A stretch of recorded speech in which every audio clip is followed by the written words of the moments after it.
تجديد احمد فتوح. في ناس كتير قبل ما احمد فتوح يجدد بالتاكيد يعني انت دلوقتي مثلا بتاخد موضوع كيليان امبابي، بدا ناس تقول مانشستر يونايتد هيخش في كيليان امبابي، مانشستر سيتي، ليفربول هيخش في كيليان امبابي، والناس عارفه انه قريب جدا من ريال مدريد. ده مثلا يعني ده الكلام اللي بيتقال.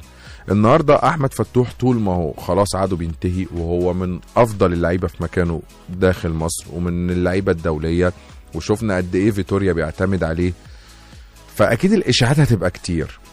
وفي ناس بتبقى حابه الترند، يعني يطلع يقول انا هقول الخبر يجي معايا او ما يجيش معايا. طبعا دي ثقافه مش بنشوفها في مصر بس، احنا بنشوفها في العالم كله، يعني عشان بس نكون منصفين بنشوفها في العالم كله. النهارده هقول الخبر، فاحمد فتوح اتقال الخبر. احمد فتوح قريب من النادي الاهلي، لا احمد فتوح في نادي تاني، لا ده بيراميدز دخل في الموضوع، وقعدنا في موال ووقت طويل جدا لغايه ما احمد فتوح في وقت كمان ما الزمالك عرضه للبيع، لا ده هو مش هيجدد.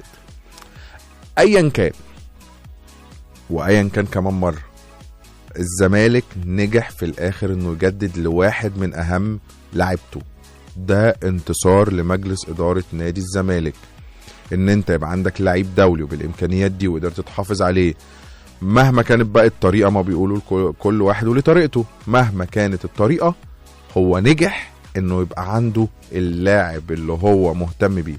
في عقوبات اصله عرضوا للبيع وما باعوش، ما اكيد ممكن تكون وقت انا بأدب او بعمل عقوبات تأديبيه عشان الناس تمشي في المسار الصحيح، واللي ده الزمالك ممكن يكون عمله مع احمد فتوح كنوع من انه يرسي مبدأ جوه الفريق، وانه يبدأ يعمل سيستم للكوره بعد ما ضاع لوقت طويل جدا، ان الفريق يبقى ليه نظام صارم محدش بيخرج عنه، وده اللي هيجيب بطولات في المستقبل لو الزمالك كمل بالشكل ده، انه يا جماعه مفيش حد اكبر من الفريق هو اكبر من اي حد.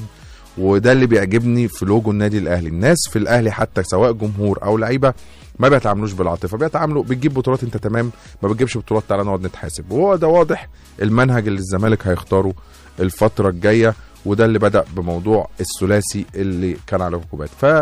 فتوح كمل في الزمالك، ده نجاح لمجلس اداره نادي الزمالك ونجاح لفريق الكوره في نادي الزمالك والكل محبين نادي الزمالك اللي شاركوا في الموضوع عشان لاعب من ابنائهم يكمل جوه الفريق.